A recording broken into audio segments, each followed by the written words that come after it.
Hi, it's Gus Wagner with the Rocket Group again, and just wanted to talk to you for a second about something that keeps coming up in conversations and in emails to us and comments and messages to us as well. It's why aren't people interacting with my content? And that's something that we've struggled with ourselves, both for our own content and for client content. There's been a lot of algorithm changes. If it's on Facebook posts that we're talking about, that have dramatically decreased your reach, your organic reach of the content and the posts that you're making. And another thing with Facebook is you're probably not paying attention to your insights. It's amazing to us how often when we ask people if they've looked at their Facebook insights, what is that? Well, it's right there above. It's an EKG chart. It's all those numbers above your cover image when you're logged in as an admin on your Facebook page. Click those links. All the information you need there about your audience is right there in those Facebook insights. Another thing is that you're not answering the question, the most important question in content marketing, whether it's on your blog, your website, your social media, is you have to think from the audience perspective and answer the question, what's in it for me? What's in it for the audience if they click this content or look at this content or do anything with what you're putting out there? Are they going to get value and benefit out of it? Chances are probably not. If you're seeing your numbers shrink, you're not informing or educating or entertaining your audience, and you've got to do that. And basically, probably a larger answer to everything about why people aren't interacting with your content is your content sucks.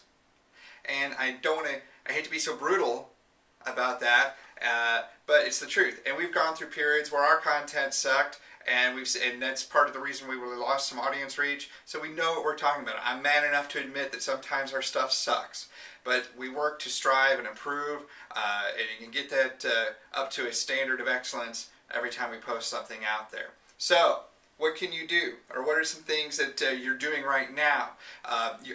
Let's look at Facebook.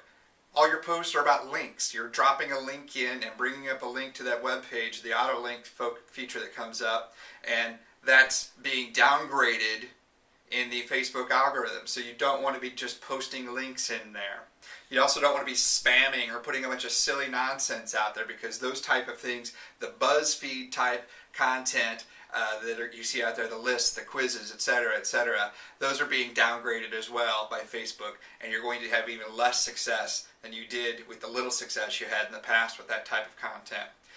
You're selling all the time. Don't be selling. Use the 80-20-10 rule. That's what we try to adhere to.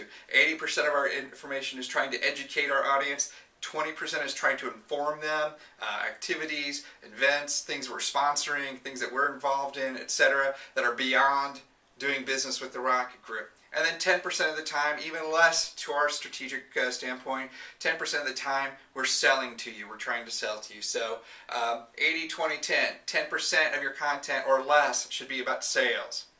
And another thing is your content's probably ugly, whether it's bad photos, bad graphics, things like that are going to turn people off, and they're not going to be interested in clicking on what you've got going on. Even if it's the biggest discount or the biggest sale or the biggest news of your company's history, if it looks ugly, they're not going to pay attention to it. So here's a couple tools I use, and they're linked below this video in the blog, and that's the first one is called PicMonkey, and it's a photo editing tool, basic photo editing tool. It's basically, call it an Instagram for your desktop, and it works great. Another is Canva. So it's a very good tool that will allow you to take images, take text, whatever, make it all together, make your nice little graphics up. We use it almost daily. Getty Images.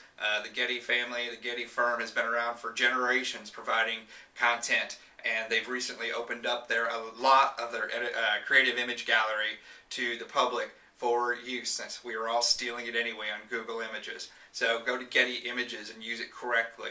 And then, of course, Facebook and Twitter advertising. Powerful, powerful tools that you can use to build your audience, connect with your audience, and such. So these are all linked below. So you've got the same internet that I do. You can find these tools yourself. It's not any kind of trade secrets that these tools are out there.